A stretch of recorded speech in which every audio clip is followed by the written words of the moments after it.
Hey guys, I'm Sean Hammond with PremierGuitar.com. We're at Winter NAMM 2019 in Anaheim at the Prestige Guitars booth with the one and only Devin Townsend. Hello, buddy. Good, how are you doing? Last day, so I'm feeling much better than yesterday. How are you? I'm doing good, same. Yeah. It's the last day, it's kind of nice to have the end in sight. We really appreciate you coming here to show us your new signature Prestige guitar, and we've got Adrian who will tell us some of the specs and all that in a second, but can you start off telling us kind of the story, how this all came about? Well, I mean, a lot of what I do creatively tends to be more complicated than I would hope it would come out as, but I tend to sort of follow things where they go. So, And by that, do you mean in terms of the gear or the technique or everything? everything, brother.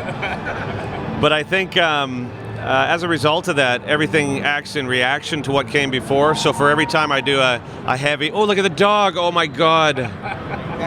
Look at that dog, can you see the dog? No, please, please, please, look at him, I love him. Oh my God. How come he's better than all of us put together? Yeah, there's no way that any of us can compete with him. I love him. I love him. Go see if she'll let us put him like on your shoulder while you play. No, I'm not worthy. I'm not. But in a sense, that actually is a good segue, because what I tend to do with my other side of things, I work with Refinements with my electric guitars, and with that, the new record I'm doing, Empath, has orchestras and choirs and 3 drummers and perversely complicated sort of heavy music. Well, that's your thing, perverse, right? This is it. Well, in reaction to that, I always come back to acoustic guitar. And so, Is that what you usually write on? No, I usually write just on whatever is available.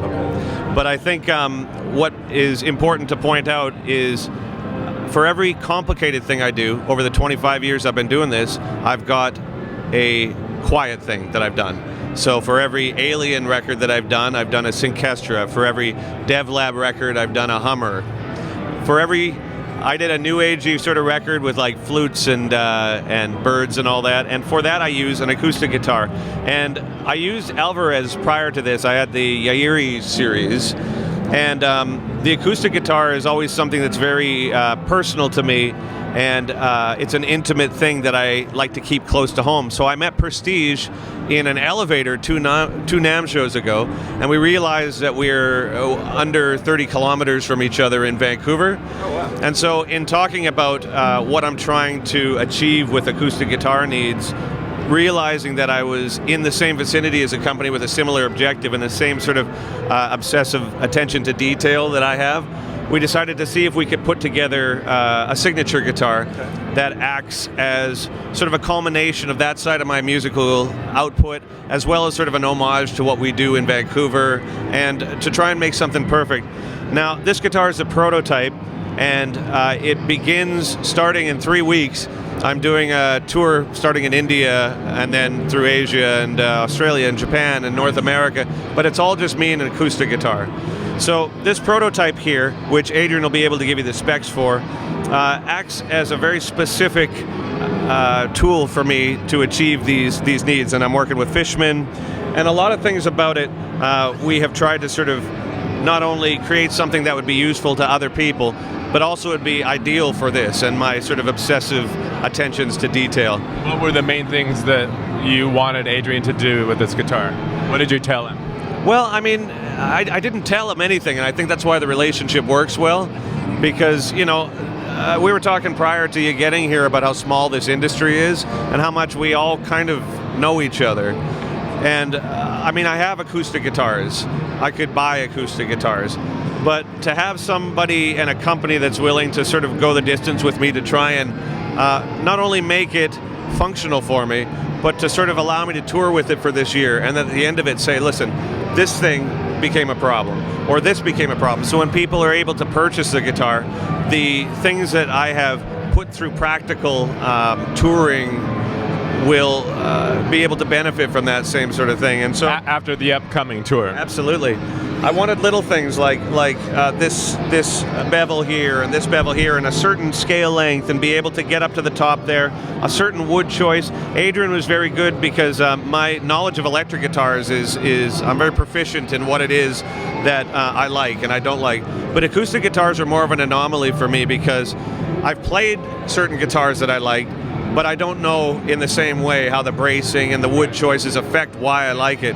So what we did is I sat with him with, I had an old 1972 Martin, and we sort of went back to like Gordon Lightfoot and a lot of these sort of folk things that was a lot of my, in my formative years, were very important to me. And then we started trying to create a guitar that had sort of a dreadnought aesthetic on the surface, but then sort of bridge that gap with more of a really sort of real world functionality. But I really like the hybrid between, the sort of folk world and what I'm trying to do with utilizing the electric side of acoustic music in a very sort of strange way.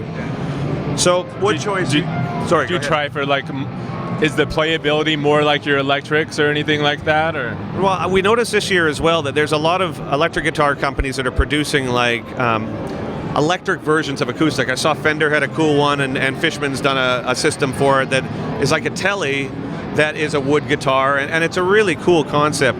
But I think for me, the idea of starting with a more traditional design and then working slightly backwards from there made more sense to me, because I think it affects the way that you write.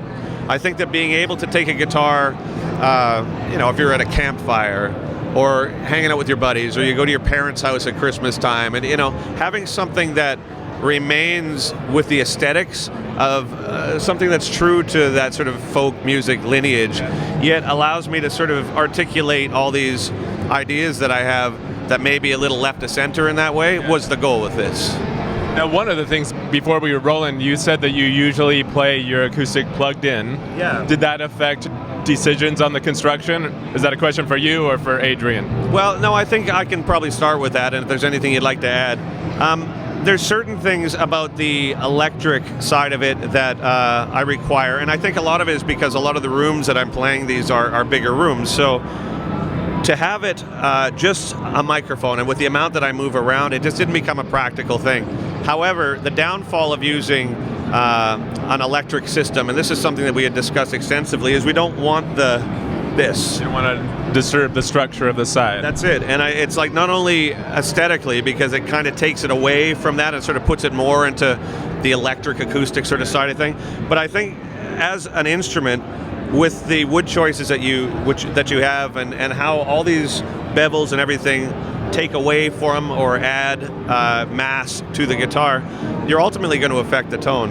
And so the idea of having a hybrid is the best way for me to describe it. Something that sort of acts as a traditional instrument, yet allows me to take it into realms that a traditional instrument usually wouldn't go, was more of the idea, as opposed to, otherwise you just use one of those guitars, an electric acoustic. Yeah. What are the electronics in this? You said Fishman, right? Is it a single element, just like an undersaddle transducer, or? Well, I've got a signature electric pickup with Fishman, and I spent a lot of time in Boston working with that. And for me, that was the ideal pickup for that, because it acts as two things in a hybrid way as well. It gives me a heavy metal sound, and it gives me a sort of a telly, low gain single coil sound. So I talked to them at the show now, and for the moment, we're using this one, which Adrian will be able to tell you more what it is. But this year gives me the opportunity to test drive a bunch of things. I'm trying different tuning heads. I'm trying different electronics. I had an idea for a kill switch. I had an idea for a couple of things, but I just want to start with this and then take a couple of preamps out and take them through their paces to see what's going to work best for me. It's Fishman, though. Okay. Yeah. Adrian, do you want to fill in some of the details on some of the technical aspects? Yeah, absolutely. So, like Devin was saying, when we first got together and started kicking around what this would look like and how it would come together, we kept coming back to this kind of folk-infused, but with modern ideas kind of put in there, and this campfire vibe. So very Gordon Lightfoot, very kind of folky. Satin finish was a big thing for us for two reasons. Number one, we wanted the thinnest finish we could put on the guitar, obviously to get the most out of the wood choices we were making. So we put a satin finish on there. It's also an aesthetic thing. It's not blingy, it's not flashy, and we didn't want to reflect the light. Right, we wanted everything understated and right to the inlays, and which are going to change a little bit as we go to production, but everything understated, As far as wood choices, we kicked a lot of ideas around. Again, starting with this mid or early 70s Martin that you had. We kind of really wanted something that had a certain aesthetic and a certain tonal capacity that was not overly bright not so punchy and poppy that it sounded really new and really bright and, you know, over the top. So what we did is we used an Adirondack spruce top, but it's torrefied. And I don't know how familiar you are with the torrefied process, but basically you roast the wood in an oxygen-free oven and it ages it. So you end up with a guitar that sounds kind of muted and it has a softer quality to it while still being lively, but it really gives you the best of that kind of aged sound, you know?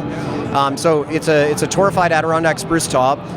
You know, we're both from Vancouver. This is a local connection, and that was part of the genesis of why this was such a good, just a good start to everything that we wanted to do. And so if you look at the guitar, you'll notice all this maple. So we've got the maple bevel here on the the armrest, as we call it, wrapping all the way around the body of the guitar. That's a single piece that functions as the binding also. It is. And what's really cool is that, like, we're from Vancouver, and that's the top place to get figured maple. And so that wood is all from Vancouver. So it kind of ties everything in, and it wraps all the way around the back of the guitar as well. Can we see that? Yeah. So we've got this nice piece of maple that's going all the way around. It's all maple bound. Can I take it for a second? So one of the things that we're going to do to finish this up, so this being the prototype, there's a couple things that I asked to change. So this angle here that comes out, we're going to connect this so that it becomes part of the volute. So it's flush. So it's flush. And we're going to take this down a little bit so it's not as sharp.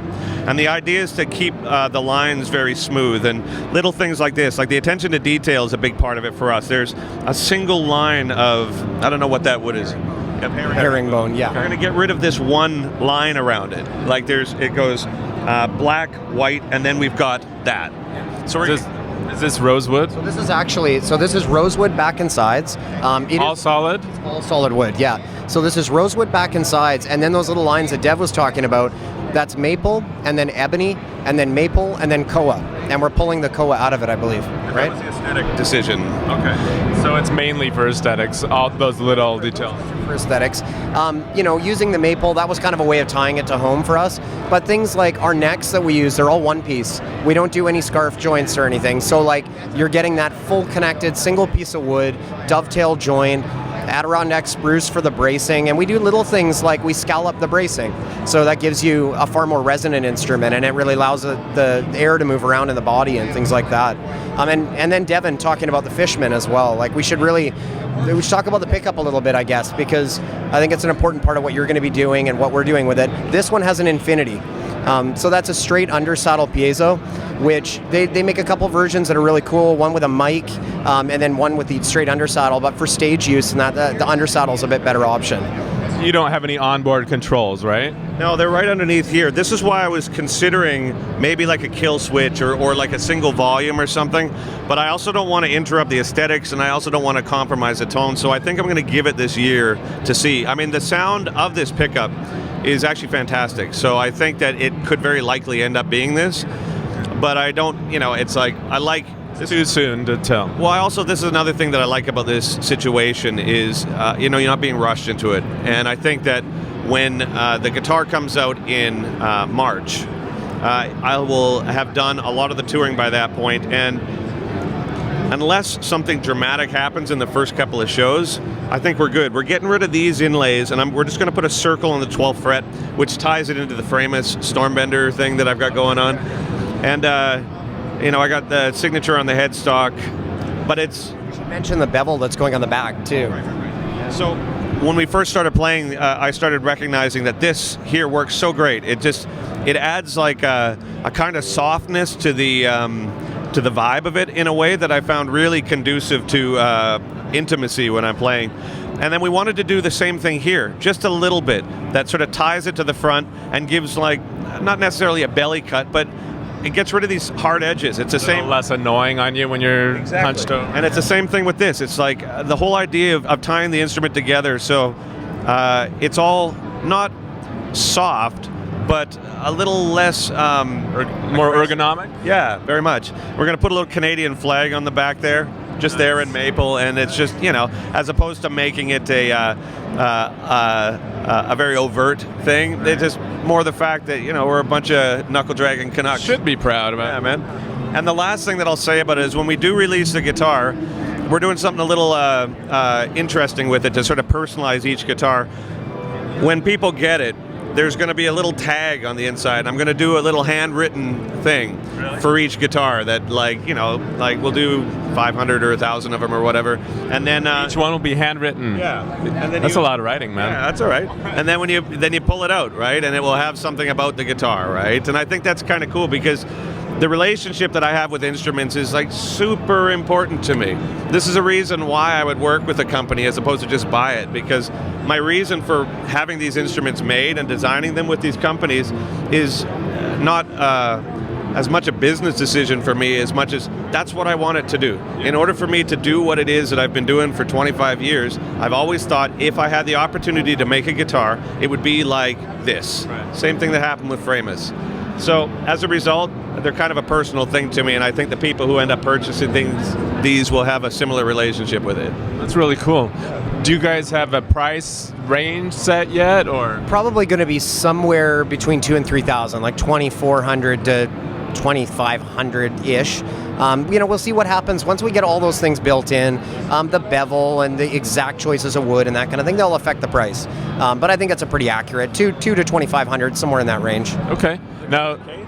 Oh, of course, yeah. Come with a case. With a case. Handwritten note from Devin, so basically it's like a fortune cookie of sorts. You should do the fortune cookie. Yeah, man, right? Devin, do you mind playing us out after Adrian tells people where to go find out more online? Sure, of course. Okay. Sure. Yeah, so www.prestigeguitars.com. Go on there. We're going to have kind of a little story about how we did this stuff, and eventually over time we'll get some video content and stuff up, but you can find out about it. You'll be able to get the guitars there, and we're doing pre-order now. So if somebody's interested in the instrument, you can already get in touch with us and start to get a handle on making sure you get one of those first ones to come out.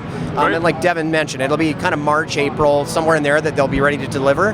But we're really excited. So sweet. Yeah. Thanks, Adrian. Thanks, Dev. Thanks for joining us, guys. I'm Sean Hammond for PremierGuitar.com. One more thing. Oh, one more thing. The guitar is going to be called Empath. And thank you so much for your support, buddy. Thank you so much, Premier Guitar. It's been really a pleasure. Of course.